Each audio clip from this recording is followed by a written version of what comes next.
Olá pessoal, aqui é o Igor, da Sociedade dos Psicólogos, e hoje eu tô aqui para falar um pouquinho sobre autismo, né, em comemoração ao Abril Azul, o mês da conscientização sobre o autismo. A gente aqui da sociedade decidiu criar alguns conteúdos relacionados ao tema, tanto em termos de diagnóstico, cuidado, né, conscientização de fato.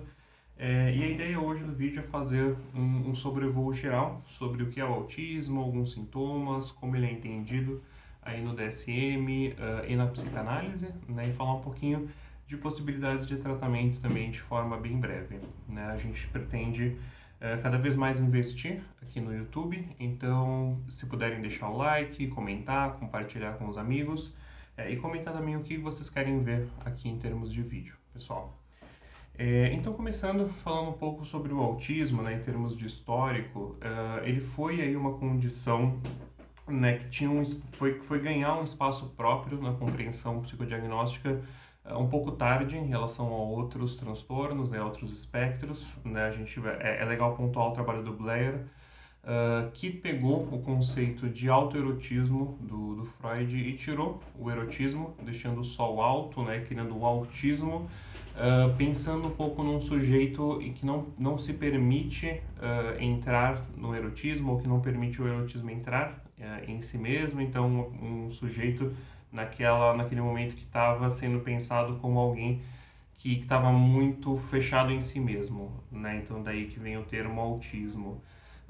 E aí, passando um pouco para a psiquiatria, né, a gente tem aí duas figuras importantes, que são o Leo Kanner e o Hans Asperger, que ali na década de 40 acabaram publicando um estudo com 8 casos, e foi aí um dos principais marcos teóricos para o DSM, né, ainda não para o DSM, mas ali para a psiquiatria, e para fundar o autismo enquanto um espectro ali, e criando não só essa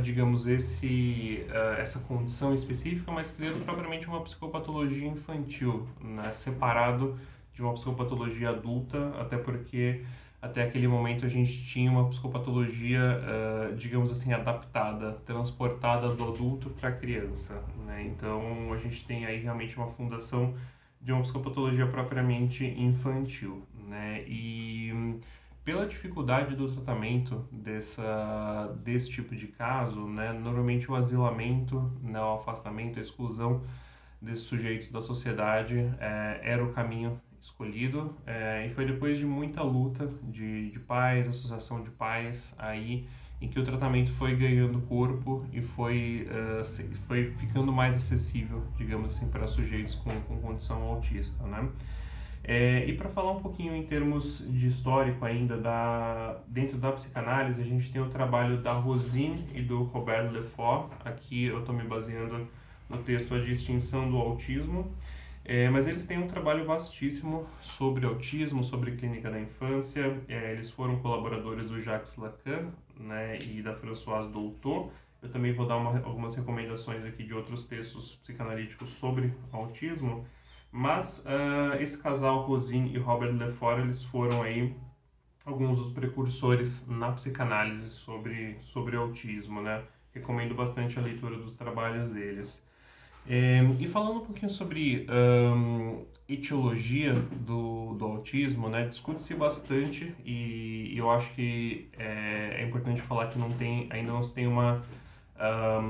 talvez um consenso entre todos os autismos se são genéticos, né? Alguns acreditam que sim, que tem componentes genéticos, outros que tem que o ambiente, né, é responsável por si só pelo desencadeamento, né? A psicanálise ela trabalha com a percepção, com o entendimento da psicogênese, aí uma terceira via, né? E sim, uma via, digamos, calcada na falta do reconhecimento do sujeito e do outro, da falta da entrada da linguagem, entrada do simbólico, né? Então, a gente tem aí até uma citação do Eric Lohan, que eu vou pegar aqui para vocês, que é o fato de haver algo de biológico em jogo não exclui a particularidade do espaço de constituição do sujeito como ser falante.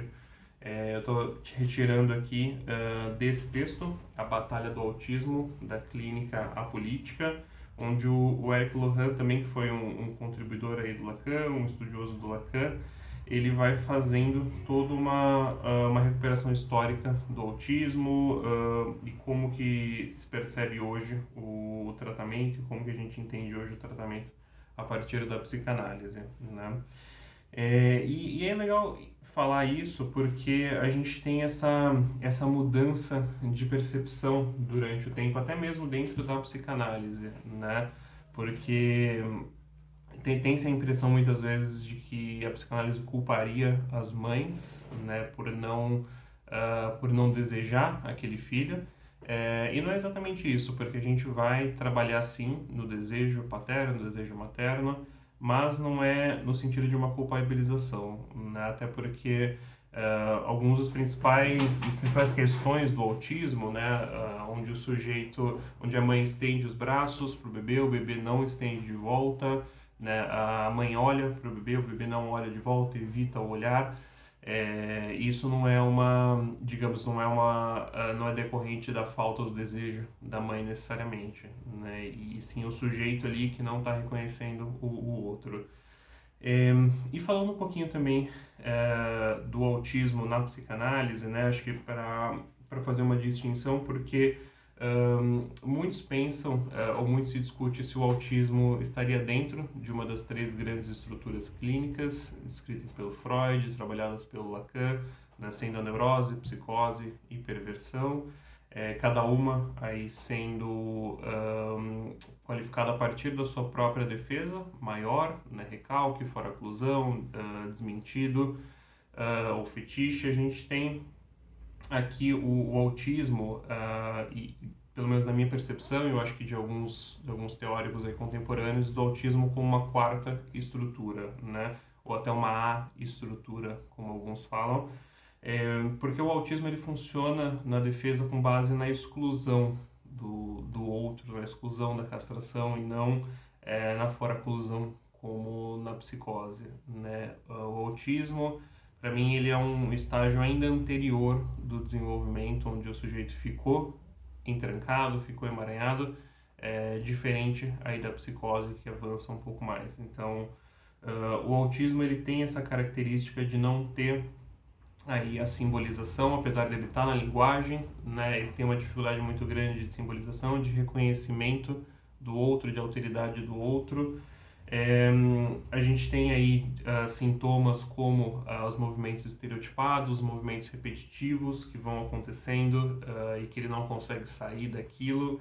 E esses movimentos a gente consegue ler como movimentos que não foram significados pelo outro no devido momento, e a criança fica ali com aquilo de uma forma automatizada por muito tempo. A gente tem esses sintomas como, né, fixação em brincadeiras específicas, em muita dificuldade de falar com o outro, mas é claro que é importante falar que a gente tem diversos níveis de autismo, né, autismo muito mais embotados, que o sujeito fica em si mesmo, e autismos muito mais leves, onde o sujeito consegue se relacionar. Então a gente tem todas essas diferenças aqui, né? Essa entrada, até é interessante pensar que para a psicanálise, né, essa entrada no campo do outro, essa entrada na simbolização, no simbólico, ela vem pela fala, né, e pela letra, digamos assim, pelo que o Lacan chamava de escrita ali, e talvez para o autismo seja muito mais fácil a letra, o escrito, né, que está muito mais relacionado ao real, enquanto que a fala está muito mais relacionada ao simbólico ou ao significante. Então a gente tem aí um sujeito que entra ali na linguagem de um lugar diferente, e talvez seja mais fácil para ele ali. Então a gente tem essas diferenças. É importante também comentar que o trabalho, e mencionar o trabalho da Maria Cristina Kupfer, aqui de São Paulo, da USP, onde ela trabalha com clínica escola e com clínica ali focada em transtornos ali do espectro autista, e eu recomendo também a leitura de textos deles, enfim, né, vale muito a pena.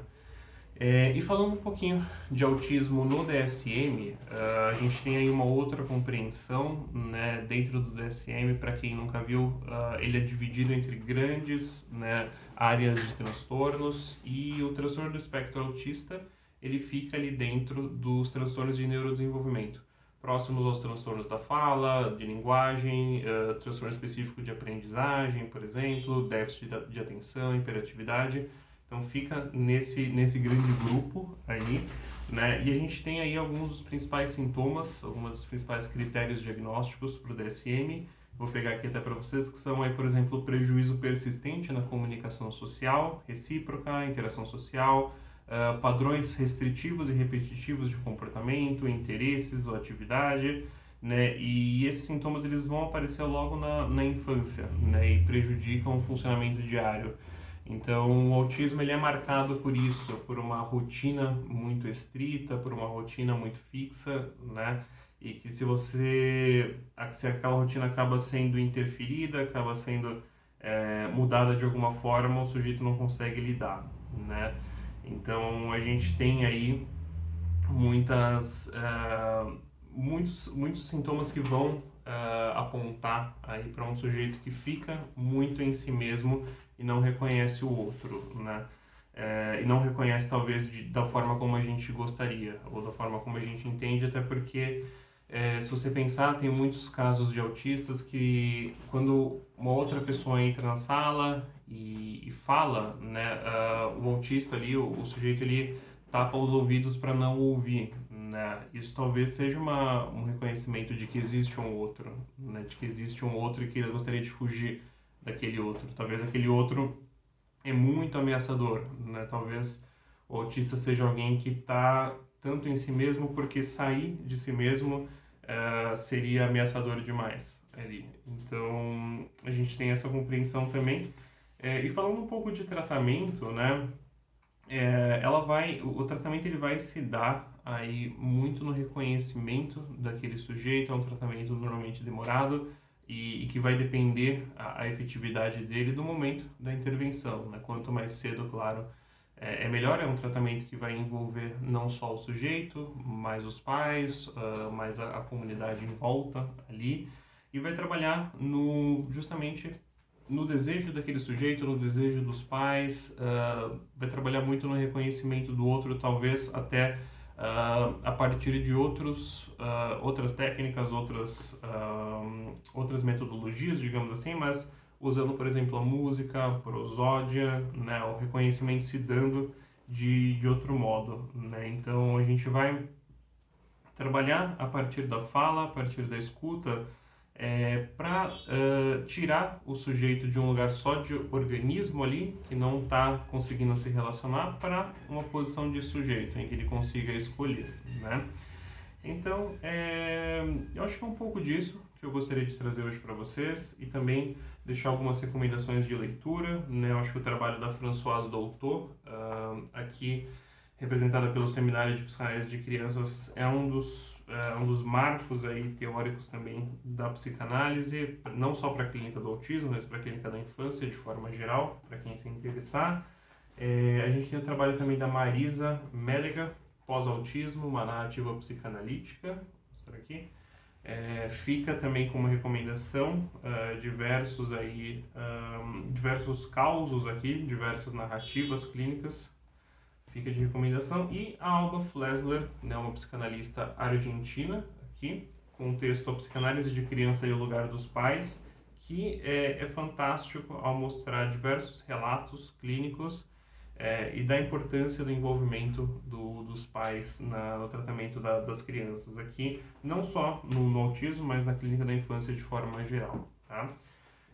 Então, é isso por hoje. Pessoal, deixem seu like, deixem um comentário do que vocês querem ver aqui. Como eu falei, a gente quer compartilhar e quer investir muito mais no canal do YouTube esse ano. Então, nos deixem saber se o conteúdo tá legal, o que a gente precisa fazer, e compartilha com os amigos. Até a próxima!